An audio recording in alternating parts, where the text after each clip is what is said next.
एक पंडित जी थे, उनके घर में बहुत अच्छे बेचारे सीधे सज्जन पंडित जी थे, बड़े भक्त थे।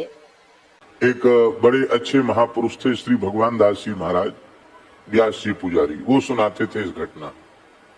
एक ब्राह्मण देवता थे, बड़े विद्वान थे और बड़े सरल थे, खूब भजनानंदी थे। अपने ब्राह्मण वृत्ति से उनका गुजारा चलता था। उनके घर में एक गायों की सेवा करने के लिए एक लड़का रहता था, केवट का। केवट जानते ना, मला। इधर बुंदेलखंड में ढीमर कहते हैं, निषाद भी कहते हैं।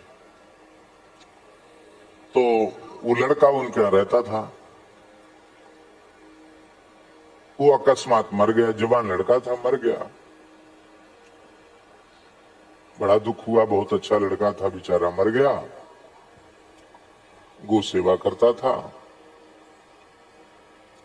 एक दिन पंडित जी अपने ही घर के कक्ष में बैठे थे, कुछ भजन साधन कर रहे थे कि उसी समय उनको बंद कमरे में वो लड़का खड़ा दिखाई पड़ा।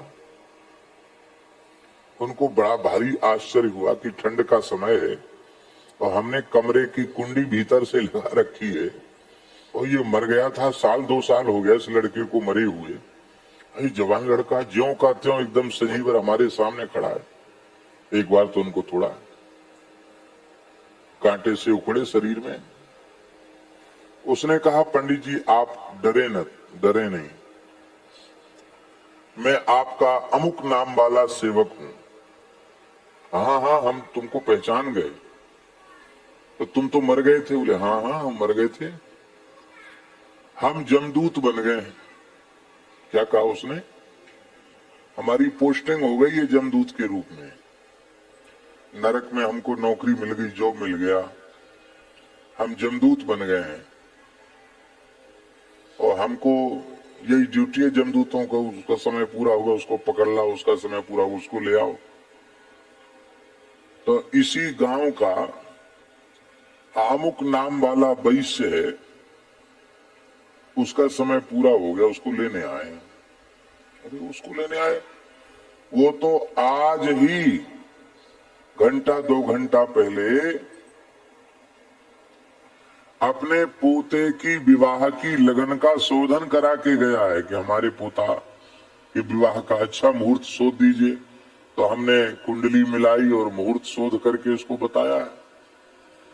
बोले आपके मुहूर्त बताने से क्या है, उसका मुहूर्त तो जाने का आ गया। तो बोले वो तो बिल्कुल घर में स्वस्थ है, कैसे जाएगा? तो उसने कहा जाएगा कैसे, बहाना होता है मौत का, ये हो गया इसलिए मर गए। मौत तो बहाना खोजती है। बस उसके पेट में दर्द होगा और बस चिल्लाएगा कि हाय पेट में दर्द उठाओ, बस उसी में खत्म हो जाएगा। अच्छा भैया, तुमने तो बड़ी विचित्र बात बताई, और कुछ बताओ? नहीं, अब 1 मिनट नहीं रुक सकते, क्यों? उसका समय पूरा हो रहा है। जाते जाते पंडित जी ने कहा कि तुमसे बात करके बहुत संतुष्ट, तुम्हारी बात सच्ची हो गई तो हम जरूर कुछ ना कुछ विचार करेंगे फिर। पर एक बात है, तुम जैसे भी समय मिले तो हमको बीच बीच में दर्शन देते रहना। अच्छा पंडित जी, जय सियाराम। गया।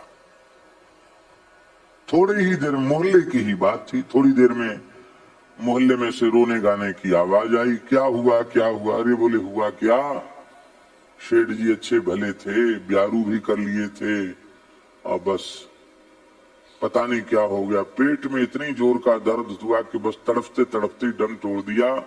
डॉक्टर वैद्य में उसके पहले ही तो चले गए, ठंडे हो गए, शांत हो गए।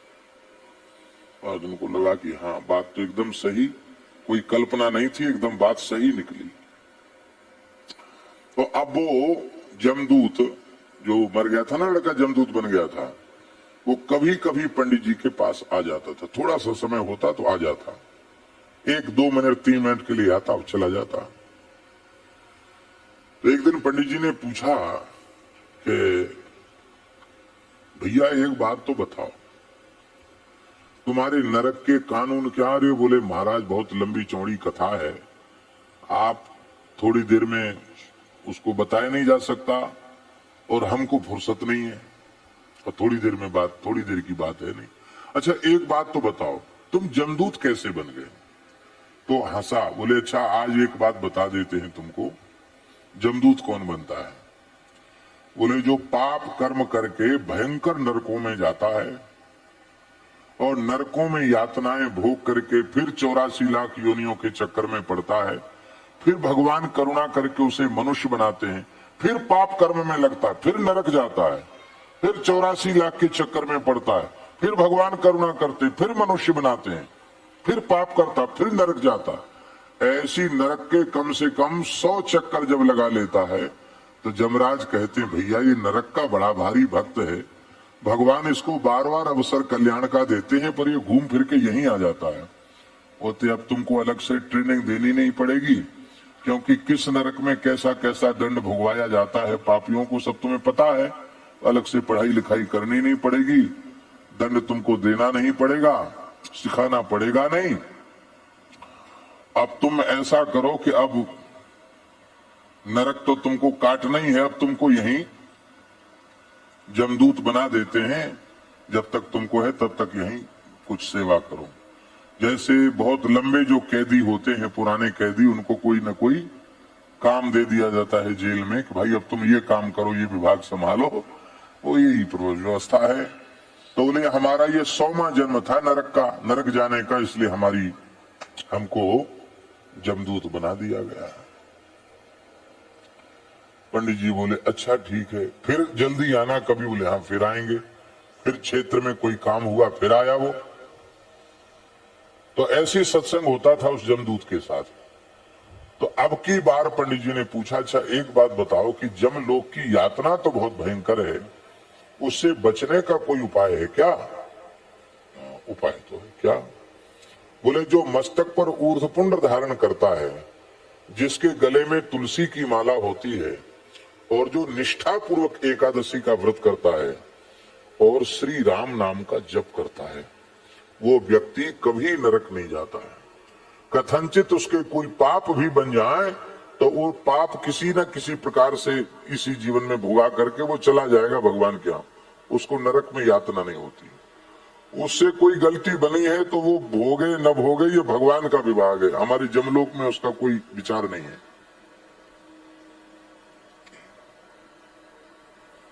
पंडित जी बोले भाई बात तो तुम्हारी बहुत अच्छी है, अब हम यही प्रचार करेंगे, हम स्वयं भी तिलक कंठी धारण करेंगे, प्रचार करेंगे, ऐसे ही आते रहना। एक बार फिर आया वो जमदूत, तो पंडित जी ने कहा अच्छा भैया एक बात है, तुम कभी अपने मालिक से, जमराज से, जब वो प्रसन्न हो तो हमारे लिए पूछ लेना, हमारे लिए पूछ लेना। क्या पूछ लेना? बोले हमारे गांव के पंडित जी हैं, वो जीते जी स्वर्ग नरक देखना चाहते हैं, तो आप कृपा करके दिखा दीजिए। क्यों? क्योंकि पोथी पत्रा की बातों पर लोग विश्वास नहीं करते, और जीते जी नरक देख के आऊंगा जब मैं, तो यहाँ आकर आंखों देखा हाल सुनाऊंगा। जो विश्वास करेंगे वो करेंगे, नहीं करेंगे वो नहीं करेंगे, लेकिन इससे लोगों को लाभ बहुत हो जाएगा। जमदूत ने कहा कि काम तो बहुत कठिन है, क्योंकि बिना मरे स्वर्ग नरक नहीं दिखता, पर चलो आप कह रहे हैं तो हम करेंगे प्रयास। एक दिन की बात है कि जमराज उस जमदूत पर बड़े खुश हो गए। बोले तुम्हारा काम बहुत अच्छा है, एकदम कर्तव्य परायण हो, समय के पाबंद हो, तुम्हारे आज्ञा पालन में कहीं कोई कसर नहीं, हम खुश हैं। कुछ चाहिए तुमको तो मांग लो। हाँ महाराज जरूर चाहिए, हमारे गांव के पंडित जी हैं, वो जीते जी स्वर्ग नरक देखना चाहते हैं, सो कृपा करके आप दिखा दीजिए। जमराज बहुत जोर से हंसे। और किस लिए? इसलिए वो आंखों देखा हाल सुनाएंगे तो लोग कम से कम सावधान हो जाएंगे। यमराज हंस करके बोले कि उनको लोग पागल ही समझेंगे, यहाँ से जाने के बाद या तो वो पागल हो जाएंगे और नहीं हो जाएंगे तो उनकी बातों को लोग पागलपन की बातें ही समझेंगे। ये भगवान की प्रचंड माया है। कष्ट भोग कर भी जीव सब कुछ त्याग कर भगवान के शरणागत नहीं हो पाता। लेकिन चलो, हमने तुमसे प्रसन्न होकर कहा कि कुछ मांग लो, और तुमने मांगा तो जरूर, दुर्लभ चीज तो है पर मिलेगी। क्या बोले? आज तुमको मृतात्माओं को लाने की सेवा नहीं है, ये तुम हो और तुम्हारे 2-3 साथी और हैं, चले जाओ। पंडित जी को सोते हुए ही उनके तखत के सहित, चौकी के सहित यहां उपस्थित कर दो, कटिया सहित। सोते हुए रात को पंडित जी को जमदूत उठा लाए। वो भयंकर नरक का दृश्य उन्होंने देखा तो एकदम रोंगटे खड़े हो गए। जमराज से राम राम श्याम श्याम हुई, आओ पंडित जी बड़े भले आए। जमदूतों को लगा दिया, इनको दिखाओ, सब जगह घुमाओ। वो घूमने लगे। अब तो बोले, महाराज हम तो पागल हो जाएंगे यहाँ के कष्ट देखते हुए। मुदगरों से कूटा जा रहा है, मलमूत्र के कुंड में डुबाया जा रहा है, तेल के कड़ाह बड़े बड़े हैं, उनमें जैसे पकौड़ी बनती है ऐसे पकाया जा रहा, खौलाया जा रहा है, टुकड़े टुकड़े शरीर के की जा, फिर भी व्यक्ति मरता नहीं, क्योंकि वो भोग शरीर है। कष्ट ऐसा ही होगा पर वो भोगने का है। तामे जैसे भयंकर गरम हजारों योजन की भूमि में, तपती हुई भूमि में दौड़ाया जाता है, जहां अलग अलग नरकों की अलग अलग व्यवस्था देखकर पंडित जी घबरा गए। उन्होंने कहा, भैया एक बात तो बताओ, अब तो कुछ ऐसा ही करना कि इस जगह आना ना पड़े।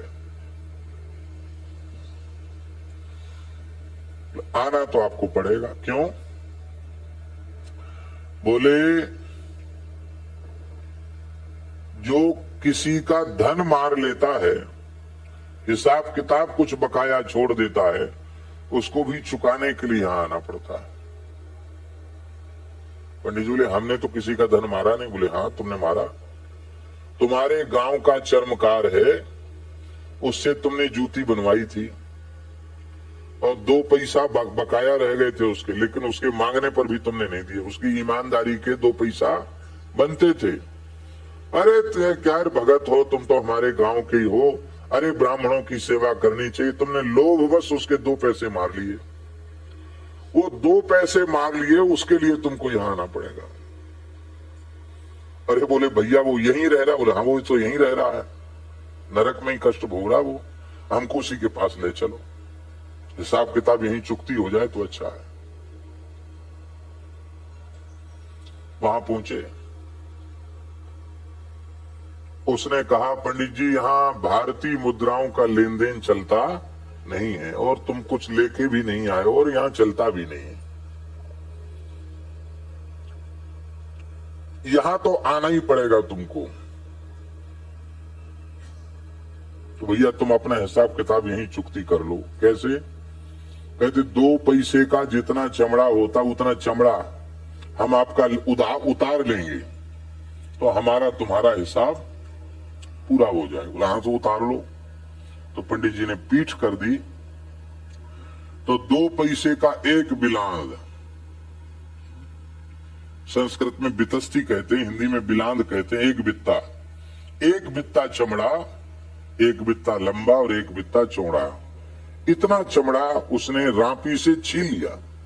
असह्य कष्ट हुआ, खून बह गया, लेकिन अब तो भाई उस घाव से अच्छा था, वो घाव अच्छा था उस नरक में दोबारा आने की अपेक्षा। बोले, अब हमारा मन भर गया, भगो यहां से, चलो अब नरक नहीं देखना। बोले, अभी तो बहुत बाकी है, 28 प्रकार के नरक हैं। बोले, सब देख लिए, हमारा हिसाब किताब चुकती हो गया, अब तो हमको स्वर्ग ले चलो, क्योंकि स्वर्ग भी देखना है। बोले, नहीं नहीं थोड़ा देख लो नरक। तो जा रहे थे पंडित जी, वहां क्या देखा, वहां वो हंस रहा है क्योंकि उसके यहां जन्म लेने वाला। पंडित जी बोले, तो तमाशा देखना, कितनी देर बाकी जन्म में? बोले, बस कुछ क्षण बाकी है, जैसे इसके खानदान की एक बहू हरिभक्त को जन्म देगी तुरंत ही निकल जाए। बोले, देखेंगे, इच्छा चमत्कार देखेंगे। खड़े रहे महाराज। देखते ही देखते वो निकला कुंड से बाहर और आकाश से फूलों की वर्षा हुई, शंखनाद सुनाई पड़ा। उसका वो मलिन देह पता नहीं कहां चला गया, दिव्य देह प्रकट हो गया, विमान में बैठ करके चला गया ऊपर। ओहो, बड़ा चमत्कार भैया, प्रत्यक्ष चमत्कार है। इसलिए ऐसा कुछ करो कि तुम्हारे घर में हरिभक्त जन्म लें। ये आप कर सकते हैं, आपके अधिकार की चीज है। आप चाहें तो ये हो सकता है।